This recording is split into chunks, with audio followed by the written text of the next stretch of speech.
ओम शांति। अॼु जी मिली तारीख़ 2/1/2024।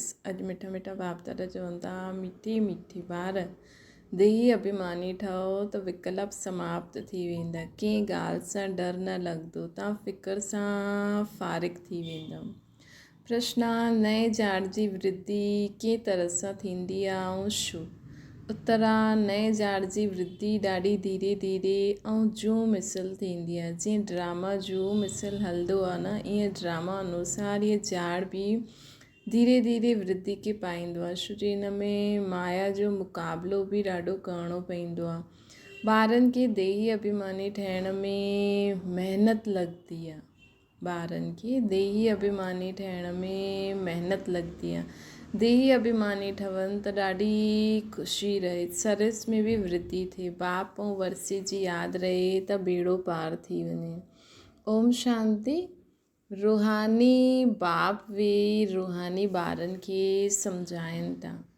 रूहानी बाप बि अकाल मूर्त रूहानी बाप चईंदा आहिनि परमपिता परमात्मा खे, तव्हां ॿार बि अकाल मूर्त आहियो न, तव्हां सिख माण्हुनि खे बि सुठी रीति सम्झाए सघंदा। ईअं त कोई बि धर्म वारे खे सम्झाए सघंदा। हीअ बि बाप ॿुधायो अथई कि हीअ ॼाण धीरे धीरे वधंदो आहे।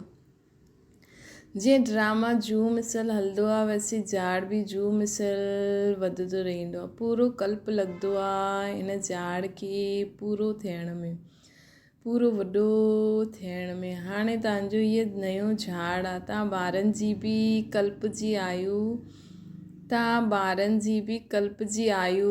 थी वई आहे। अर्थात पूरे 5000 साल असांखे थी विया आहिनि। 5000 साल जो तव्हां चकर लॻाईंदा आहियो, जूं मिसल इहे चकर हलंदो आहे न। पहिरियों तव्हां आत्मा खे सम्झणो आहे, इहे ई डिफ़िकल्ट ॻाल्हि आहे न। बाप ॼाणंदा आहिनि ड्रामा अनुसार आहिस्ते आहिस्ते ॼाण वधंदो आहे। छो जो माया जो मुक़ाबिलो थींदो आहे। हिन समय हुनजो राज्य आहे न, पोइ त रावण हूंदो ई न, पोइ त रावण रहंदो ई न आहे। हाणे परमात्मा राम जो राज्य ईंदो, पोइ त रावण जो नामो निशान न हूंदो।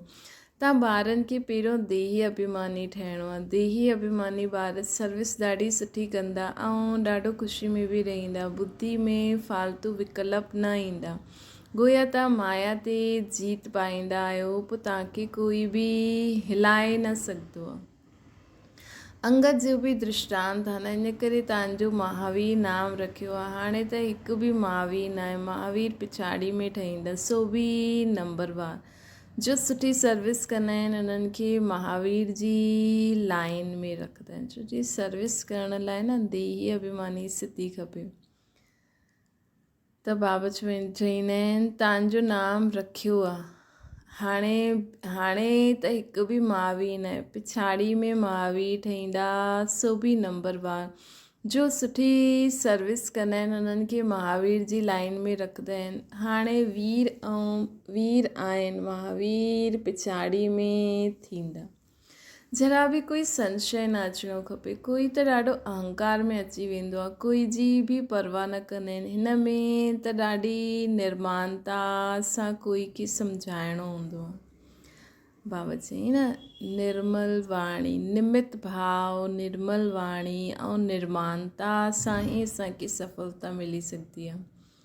फालतू जो अहंकार न लाहिणो। असांजो भले सचो ज्ञान आहे, बाक़ी माण्हू कूड़ा आहिनि, लेकिन असांखे ॾाढो निर्मानता सां ई सर्व खे सम्झाइणो आहे। अमृतसर में बि सिखनि जी तव्हां सर्विस करे सघंदा आहियो। संदेश त सभिनि खे हिकु ई ॾियणो आहे न। बाप खे यादि करण सां तव्हांजी आत्मा जी कट उतरी वेंदी। उहो माण्हू चवंदा आहिनि जप साहिब खे, साहिब जी महिमा बि आहे न। एक ओंकार सतनाम अकाल मूर्त। हाणे अकाल मूर्त केरु आहे? चवंदा आहिनि सतगुरु अकाल आहे। हाणे अकाल मूर्त केरु आहे? चवंदा आहिनि सतगुरु अकाल आहे। अकाल मूर्त त आत्मा आहे न, हुनखे कॾहिं काल न खाई सघंदो आहे। त इहे जेकी बि सिख माण्हू इहे जेकी वाणी चईंदा आहिनि न, इहा परमात्मा जो ई नाम जो अर्थ आहे। मतिलबु परमात्मा जी ई जेकी पोड़ी में सभु परमात्मा जा जेका नाम जा कर्तव्य जो छा आहे उहो सभु उन्हनि जा गुण सभु उन पोड़ी में उन्हनि जे बारे में ॿुधायो अथई। बाबा चईंदा आहिनि न, गुरु नानक देव मुंहिंजी महिमा ॾाढी सुठी ॻाई अथई, मतिलबु सही ॻाई अथई, थोरी जीअं उन में अटे में नमक, हिन में थोरी ज़्यादा सही आहे। परमात्मा बाबा खे कॾहिं काल न खाई सघंदो आहे। आत्मा खे त पाठ मिलियो आहे, सो त पाठ वॼाइणो ई आहे। उनखे काल खाईंदो कीअं? शरीर खे खाई सघंदो आहे। आत्मा त अकाल मूर्त आहे न, त सिखनि वटि वञी करे भाषण करे सघंदा आहियो। जीअं गीता वारा बि भाषण कंदा आहिनि। तव्हां ॿार ॼाणंदा आहियो भक्ति मार्ग जी त अथाह सामग्री आहे। भक्ति मार्ग जी त अथाह सामग्री आहे। ज्ञान जरा बि न आहे। ज्ञान सागर त हिकु बाप ई आहे न। त अॼु बाबा असांखे चवनि था वञी करे सिखनि जी सर्विस करो। मनुष्य खे ज्ञानवान न चईंदासीं। ज्ञान सागर त हिकु बाप ई आहे। देवताऊं बि त मनुष्य आहिनि, परंतु दैवी गुण आहे, इन करे देवता चईंदासीं। उन्हनि खे बि बाप सां वरसो मिलियो हुयो। तव्हां बि हिन राजयोग सां विश्व जा मालिक ठहो था न।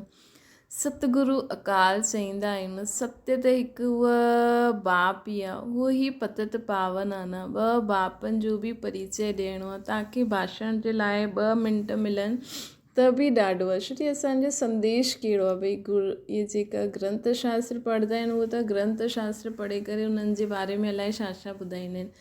असांखे त छा चइणो आहे? ख़ुदि खे आत्मा सम्झो, परमात्मा खे यादि करो। बसि असांजो त इहा 2 शब्दनि जो संदेश आहे। 1 मिंट बि 1 सेकेंड बि मिले त असांखे ॾाढो आहे। जंहिंखे कल्प पहिरियों तीर लॻियो हूंदो उनखे लॻंदो, कोई वॾी ॻाल्हि कोन्हे, सिर्फ़ु पैगाम ॾियणो आहे। बाबा सम्झाईंदा आहिनि, सम्झो गुरु नानक ईंदो आहे त उहो कोई मैसेज न ॾींदो आहे की तव्हांखे वापसि हलणो आहे। उनजे लाइ पवित्र ठहो, ईअं थोरी चईंदा आहिनि। उहो त पवित्र आत्मा मथां खां ईंदी आहे, हुनजे धर्म जी वृद्धि थींदी आहे, पोइ हुनजे पिछाड़ी ईंदा रहंदा आहिनि। वास्तव में सदगति दाता कोई मनुष्य खे न चई सघंदासीं। सदगति दाता त उहो हिकु बाप ई आहे। मनुष्य त मनुष्य ई आहे न। पोइ सम्झाइबो आहे फलाणे धर्म जो आहे। बाप सम्झाईंदा आहिनि तव्हां पंहिंजे खे आत्मा सम्झो। बाबा सम्झाईंदा आहिनि मनुष्य त मनुष्य आहे। पोइ सम्झाईंदा आहिनि इहे फलाणे धर्म जो आहे। बाबा त असांखे देह सां ई चईंदा आहिनि, पंहिंजी देह खे ई भुलिजो भई मां आत्मा आहियां। पवित्र ठहो। गुरु नानक छा चई? मूत पतीली कपिड़े धो। इहे बि पुठियां शास्त्र ठाहिण वारनि लिखियो आहे। पहिरियों त ॾाढा थोरा हूंदा आहिनि। उन्हनि खे छा वेही ॿुधाईंदा आहिनि त थोरा सा ई हूंदा। उन्हनि खे छा वेही, उहो बि पंहिंजे मनन चिंतन में जेको जंहिंखे आयो उहो लिखंदा रहे। इहे ज्ञान बि बाप हाणे असांखे ॾींदो आहे। पोइ शास्त्र त पिछाड़ी में ठहींदा आहिनि। असांजा शास्त्र त पोइ कॾहिं ठहींदा? सतयुग में त न ठहींदा। पोइ द्वापर में अलाए कहिड़ी कहिड़ी गीतायूं निकिरंदी। पहिरियों त सम्झाइणो आहे बाप खे यादि करो त विक्रम विनाश थी वेंदा। विनाश त थियणा ई आहिनि। पुछणो खपे सर्वव्यापी कंहिंखे चइबो आहे? त जंहिंजी इहा महिमा ॻाईंदा आहे हिकु अहंकार, उहो त बाप ठहिरियो न। उन जा ॿार असां सभु आत्मायूं बि अकाल मूर्त आहियूं न। असांजो तख़्त इहो आहे। त बाबा जी अॼु नज़र सिख धर्म वारनि वटि पई आहे। त बाबा चवनि था उन्हनि जा ॿार उन्हनि खे ॿुधायो की तव्हां जंहिंजी महिमा कंदा आहियो उहो त असांजो बाप ठहिरियो न। उन्हनि जा ॿार असां आत्मायूं बि अकाल मूर्त आहियूं न। असांजो तख़्त इहो आहे। असां हिकु तख़्त छॾे करे ॿियो तख़्त वठंदा आहियूं, अर्थात ॿियो शरीर वठंदा आहियूं न। 84 तख़्तनि ते असां आत्मायूं वेही करे पाठ वॼायो आहे। हाणे इहा पुराणी दुनिया आहे, केतिरा हंगामा आहिनि। नई दुनिया में इहे ॻाल्हियूं थी न सघनि। हुते त हिकु ई धर्म हूंदो आहे। नई दुनिया में त हिकु ई धर्म हूंदो आहे। बाप तव्हांखे विश्व जी बादशाही ॾींदा आहिनि। तव्हां ते कोई चढ़ाई न करे सघे। द्वापर सां धर्म स्थापक ईंदा आहिनि, पंहिंजे पंहिंजे धर्म जी स्थापना कंदा आहिनि। उन्हनि जो धर्म जॾहिं वृद्धि खे पाए, ताक़त में अचे, तॾहिं लड़ाई जी ॻाल्हि आहे। छो जी जीअं जीअं माण्हू वधंदा आहिनि त रहण जी जॻह थोरी थींदी वेंदी आहे त सभु लड़ाई करणु लॻी वेंदा आहिनि न। इस्लामी पहिरियों केतिरा थोरा हुया, तव्हांजो धर्म त हिते स्थापना थींदो आहे न, उहे ईंदा ई आहिनि द्वापर युग में। हुन समय ई धर्म स्थापन थींदो आहे, पोइ हिक ॿिए जी पिछाड़ी ईंदा रहंदा आहिनि। इहा ॾाढी सम्झण जी ॻाल्हि आहे। कोई त ड्रामा अनुसार कुझु बि धारण न करे सघंदा आहिनि। बाप सम्झाईंदा आहिनि ज़रूरु हुननि जो पद घटि हूंदो, जेकी आत्मा धारण नथी करे सघे। छो जी विश्व जो महाराजा महारानी ठहिण लाइ पूरी विश्व जे बारे में नॉलेज हुजणी खपे न। तॾहिं त विश्व जो महाराजा महारानी ठहींदासीं न। त बाबा चवंदा आहिनि, बाप सम्झाईंदा आहिनि ज़रूरु कम पद हूंदो। इहा कोई श्राप न आहे। माला त महावीरनि जी ठहींदी आहे न। हिन में छा थियो जो भई हर हिकु माण्हू, हर हिकु आत्मा जी बुद्धि जी में धारणा पंहिंजे पंहिंजे हिसाब सां थींदी आहे। हाणे सभु त हुते महाराजा महारानी न ठहींदा न। हाणे सभु त हुते उहा कोई आत्मायूं छा कमु कंदियूं, कोई छा कमु कंदियूं, कोई छा कमु कंदियूं। त बाबा चवंदा आहिनि माला त महावीरनि जी ठहींदी आहे न। ड्रामा अनुसार सभई हिकु जहिड़ो पुरुषार्थ करे न सघनि। अॻियां बि न कयो हूंदो न चईंदा, पोइ असांजो छा दोष आहे। बाप बि चवंदा आहिनि तव्हांजो कोई दोष न आहे। बाप बि चवंदा आहिनि तक़दीर में न आहे त बाप छा करे सघंदा आहिनि। सम्झी सघंदा आहिनि केरु कंहिं पद जे लाइक़ु आहे। बाबा चवंदा आहिनि तक़दीर में न आहे त बाप बि छा करे सघंदा। सम्झी सघंदा आहिनि केरु कंहिं पद जे लाइक़ु आहे। बाबा सम्झी सघंदा आहिनि। सिखनि खे बि सम्झाइणो आहे कि साहिब खे जपो त सुख शांती मिले। हाणे बाबा वरी पंहिंजे ब्राह्मण परिवार खे ॾिठई, हाणे वरी सिख धर्म वारी आत्माउनि खे ॾिसनि था। आहे त पूरी विश्व जी आत्मायूं बाबा जो परिवार, लेकिन इहा डायरेक्ट आहे न। त बाबा हाणे हुननि जे लाइ चई, हाणे बाबा वरी सिख धर्म वारनि जे लाइ चवनि था। उन्हनि खे सुख तॾहिं मिलंदो आहे जॾहिं उन्हनि जे धर्म जी स्थापना थींदी आहे। हाणे त सभु हेठि अची चुकिया आहिनि। तव्हां मञंदा आहियो सतगुरु अकाल, पोइ गुरु कंहिंखे चईंदा आहियो। सदगति ॾियण वारो गुरु त हिकु ई आहे न। भक्ति सिखलाइण वारा त दुनिया में ढेर आहिनि। ज्ञान सिखलाइण वारो त हिकु बाप ई आहे। त तव्हां माताऊं उन्हनि खे सम्झायो कि इहे कंगन तव्हां जो पाईंदा आहियो, इहे पवित्रता जी निशानी आहे। इहे कंगन जेको सिख माण्हू पाईंदा आहिनि न, इहे असल में पवित्रता जी निशानी आहे। तव्हांजो उहो मान, तव्हांजो उहो मान वठंदा, तव्हांजी इहा ॻाल्हि मञंदा। छो जी तव्हां माताऊं ई स्वर्ग जो द्वार खोलण वारी आहियो न, इन करे उहो मञंदा। ऐं असां परमात्मा जी यादि में परमात्मा चई करे कंदासीं त उहो ज़रूरु सम्झा। तव्हां माताउनि खे हाणे ज्ञान जो कलश मिलियो आहे, जंहिंसां सभिनि जी सदगति थी वेंदी आहे। ऐं बाबा अची करे माताउनि खे ज्ञान जो कलश ॾिनो अथई न, त उहा हुननि जी ॻाल्हि अवश्य ई मञंदा। तव्हां ॿार हाणे पंहिंजे खे महावीर कहलाईंदा आहियो। तव्हां चई सघंदा असां गृहस्थ व्यवहार में रही करे स्वर्ग जी स्थापना था करूं। त तव्हां चई सघंदा आहियो असां गृहस्थ व्यवहार में रही करे स्वर्ग जी स्थापना था करूं। राति ॾींहं जो फ़र्क़ु आहे न। ये जटायूं भी पवित्रता जी निशानियूं आहिनि। अकाल मूर्त पतित पावन बाप जी महिमा पूरी करणी खपे। अकाल मूर्त पतित पावन बाबा जी महिमा असांखे पूरी करणी खपे। साधु सन्यासी परमात्मा नम चईंदा आहिनि, पोइ चई ॾींदा आहिनि कि उहो सर्वव्यापी आहे।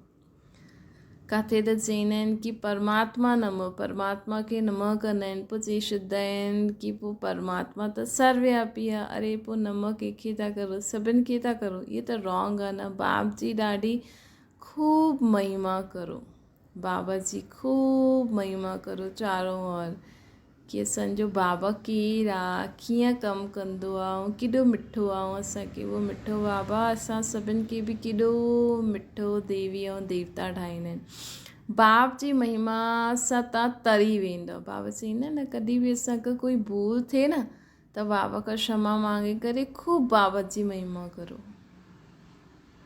खूब सर्विस करो। बाप जी महिमा सां असां सभु तरी वेंदासीं। जीअं कहानी आहे न, राम राम चवण सां पार थी वेंदव।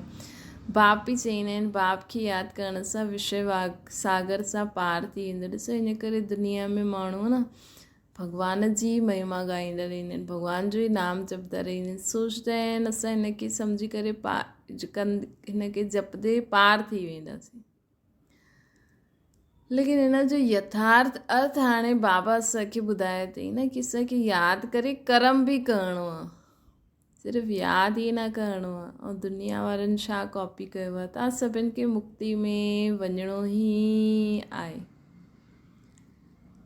बाबा चईंदा आहिनि तव्हां अमृतसर में वञी करे भाषण करो की तव्हां पुकारंदा आहियो सतगुरु अकाल मूर्त, परंतु उहा हाणे चईंदा आहिनि देह सही देह जी सभु धर्मनि खे छॾे पंहिंजे खे आत्मा सम्झो। हाणे सभु पंहिंजे धर्म खे भुलिजी करे सभी आत्माऊं पंहिंजे खे आत्मा सम्झनि ऐं परमात्मा खे यादि करनि, तॾहिं असां जा पाप भस्म थी वेंदा, अंत मते सो गति थी वेंदी। त जंहिंखे तव्हां पुकारंदा आहियो, जंहिंखे तव्हां सॾु कंदा आहियो, उहो ई असांखे अची करे चए थो की हाणे देह सहित देह जी सभु धर्मनि खे छॾे पंहिंजे खे आत्मा सम्झो, बाप खे यादि करो, पाप भस्म थी वेंदा। शिव बाबा अकाल मूर्त निराकार आहे न, शिव बाबा अकाल मूर्त निराकार आहे न, तव्हां आत्मा बि निराकार आहियो। बाप चईंदा आहिनि मुंहिंजो शरीर त आहे न, मां लोन वरितो आहे, मां ईंदो ई पतित दुनिया में आहियां, रावण ते जीत पाराइण तव्हांखे। बाबा रावण हिन सृष्टि ते अची करे सभिनि खे रावण ते जीत पाराईंदा आहिनि। हिते ई डायरेक्शन ॾींदमि न, शुजी पतित थींदा ई पुराणी दुनिया में, नई दुनिया में हिकु ई देवी देवता धर्म हुयो। हुन समय ॿिया सभु शांती धाम में रहंदा हुया।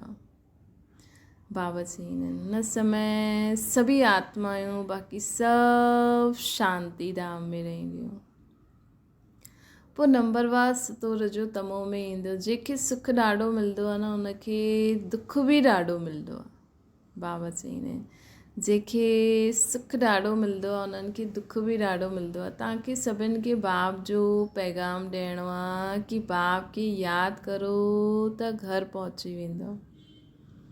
असांखे सभिनि खे पैगाम ॾियणो आहे, विश्व जी सर्व आत्माउनि खे, कोई बि हिकु बचे न, सभी आत्माउनि खे पैगाम ॾियणो आहे की बाप खे यादि करो हाणे त घर पहुची वेंदो। हाणे त सभिनि खे घर हलणो आहे न, सभु माण्हू केॾा दुखी थी विया आहिनि, अनेक प्रकार जा दुख आहिनि। हाणे माण्हुनि खे सर्दी सां केॾो दुख थो थिए, कॾहिं कंहिंसां कॾहिं कंहिंसां। त बाबा चवनि था की हाणे सभिनि खे बाप जो पैगाम ॾियणो आहे कि हाणे स्वयं परमात्मा निराकार परमात्मा अची करे परम पिता परमात्मा शिव बाबा अची करे चवनि था कि मूंखे यादि करो मथे, त तव्हां सभु घर पहुची वेंदा। सदगति सभिनि जी तॾहिं थींदी आहे जॾहिं झाड़ पूरो थी वेंदो आहे, सभु अची वेंदा आहिनि। ईअं तव्हां बि कंहिंखे ॾाढो प्यार ऐं धीरज सां सम्झायो। तव्हांखे चित्र ठाहिण जी बि दरकारु न आहे। वास्तव में चित्र आहिनि नयन जे लाइ, तव्हां कोई बि धर्म वारे खे सम्झाए सघंदा आहियो, परंतु ॿारनि में एतिरो योग न आहे त तीर न लॻंदो आहे। बाबा चवनि था तव्हां कोई बि धर्म वारे खे सम्झाए सघंदा आहियो। दुनिया में सभु धर्म वारनि खे पंहिंजे पंहिंजे हिसाब सां सम्झाए सघंदा आहियूं।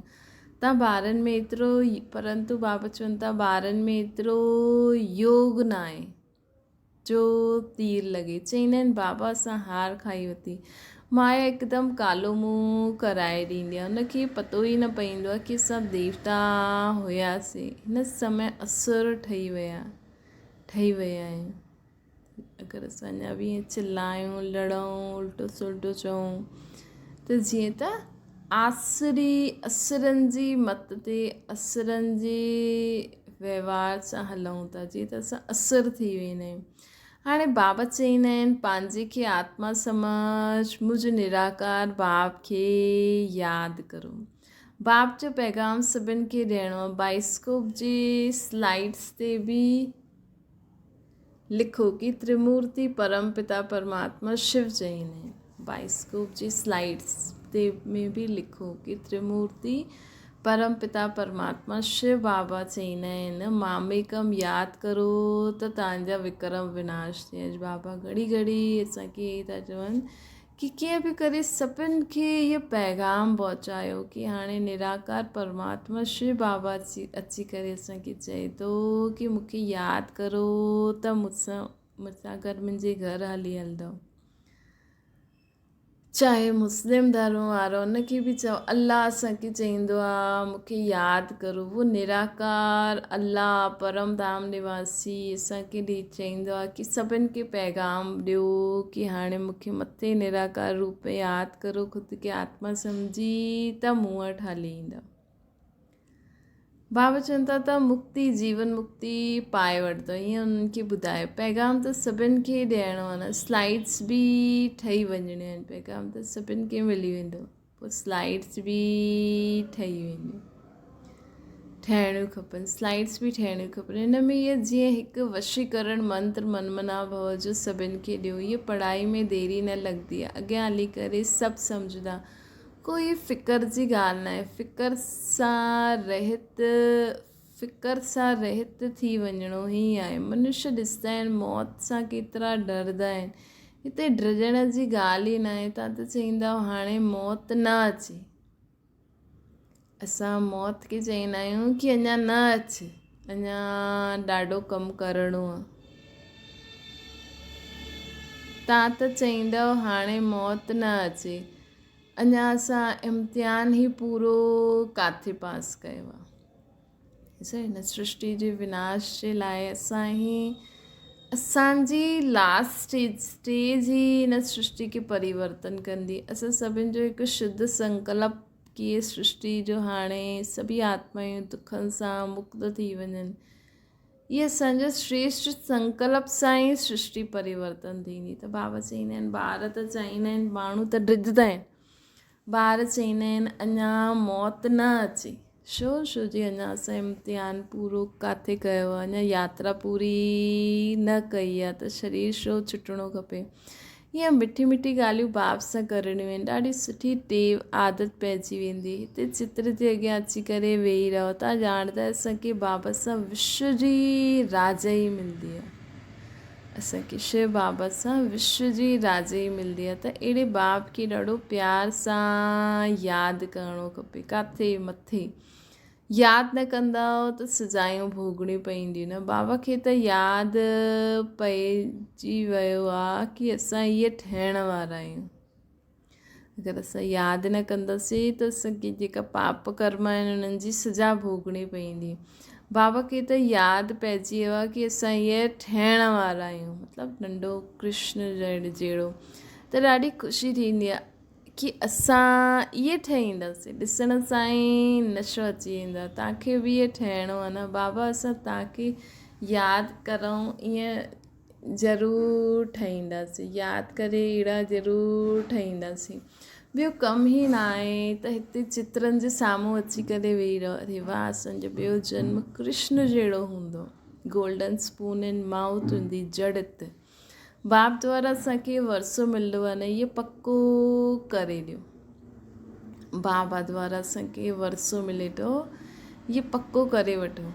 असांखे कहिड़ो वरसो थो मिले, श्री कृष्ण जहिड़ो सतयुग जो प्रिंस ऐं प्रिंसेस ठहिण जो वरसो थो मिले।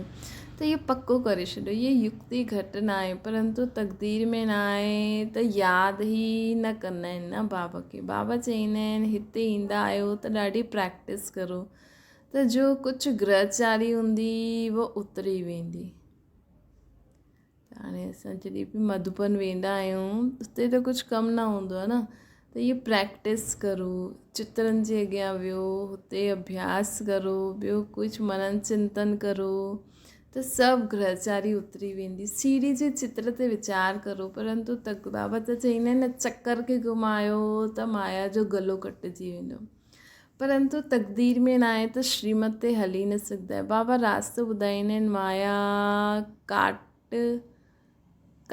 कटे छॾंदी आहे, बाबा युक्ति ॾाढी बतलाईंदा आहिनि। बाप ऐं वर्से खे यादि कंदा रहो। चवंदा आहिनि अतींद्र सुख गोप गोपियुनि खां पुछो, जेके निश्चय आहे कि असां बाबा सां पूरो पूरो वर्स वठंदासीं। त अतींद्रिय सुख कंहिं ॿारनि खे हूंदो जेके पूरो पूरो निश्चय हूंदो कि असां बाबा खां पूरो वरसो वठंदासीं। बाबा स्वर्ग जी स्थापना करे असांखे हुनजो मालिक था ठाहिनि। बाबा तव्हां असांखे स्वर्ग जी स्थापना करे हुनजो मालिक था ठाहियो। चित्र बि ईअं ठहियलु आहिनि। तव्हां सिद्ध करे ॿुधायो कि ब्रह्मा विष्णु जो छा संबंध आहे। ऐं कंहिंखे बि पतो न आहे। ब्रह्मा जा चित्र ॾिसी मुंहिंजी वेंदा आहिनि। टाइम स्थापना में टाइम ज़रूरु लॻंदो आहे। कर्मातीत अवस्था में बि टाइम लॻंदो आहे। घड़ी घड़ी भुलिजी वेंदा आहिनि। बाबा चवंदा आहिनि ॿार घड़ी घड़ी भुलिजी वेंदा आहिनि। ये आदत विझणी खपे। नौदा भक्ति वारा बि चित्र जे अॻियां वेही रहंदा आहिनि। ॾिसो असांखे बाबा चए थी चित्र जे अॻियां मनन चिंतन करो। त हिन जो भक्ति मार्ग में छा कढी छॾियो अथनि, माण्हू चित्र रखी भॻवान खे यादि कंदा आहिनि। ॾिसो ज्ञान में बाबा असांखे छा शिक्षा ॾिनी अथई, भक्ति में असां हुनखे कीअं कॉपी कई आहे। बाबा चवंदा आहिनि नौदा भक्ति वारा बि चित्र जे अॻियां वेही रहंदा आहिनि। असांखे दीदार थिए त तव्हां इहे ठाहींदा आहियो त तव्हांखे यादि करिणो खपे। बाबा चयईं कि कृष्ण जो चित्र जे अॻियां वियो ताकी तव्हां नशो चढ़ायो कि असां इहे अहिड़ो ठहिण वारा आहियूं। ब्रह्मा बाबा त ख़ुदि आहिनि ई। असां उन्हनि जहिड़ा ठाहींदासीं न, कृष्ण जहिड़ा। ऐं भक्ति मार्ग में पोइ ईअं ई पोइ कृष्ण जे चित्र ते या कहिड़े बि देवी देवता जे चित्र जे अॻियां वेही रहंदा आहिनि ऐं ख़ुशि थी वेंदा आहिनि कि असांखे हिन जो दीदार थिए। उहे ईअं न सोचनि कि असां बि ईअं ठहूं। उहे सोचनि कि असांखे बि हिन जो साक्षात्कार थिए। उहे ईअं न सोचंदा आहिनि असां बि अहिड़ो ठहूं। ॾिसो केॾो फ़र्क़ु आहे न ज्ञान मार्ग ऐं भक्ति जी ॻाल्हियूं। असां केॾो अर्थ चेंज थी वियो। तव्हां त इहे ठहींदा आहियो न, तव्हांखे यादि करिणो खपे। बैच बि तव्हां वटां बाबा पंहिंजो भक्ति मार्ग जो मिसाल ॿुधाईंदो आहे कि नारायण जी मूर्ति सां मूंखे ॾाढो प्यारु हुयो। उहो सभु भक्ति मार्ग आहे न।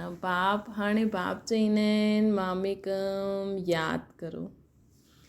हाणे वरी बाबा फुल स्टॉप लॻाए सत्य खां वरी परम धाम ते पहुचाइनि था कि हाणे बसि मूंखे यादि करो। बाबा चवंदा आहिनि मां तव्हांजो ओबीडियंट सर्वेंट आहियां। असांखे तव्हां असांजे साम्हूं तव्हां मथो छो टेकंदा आहियो।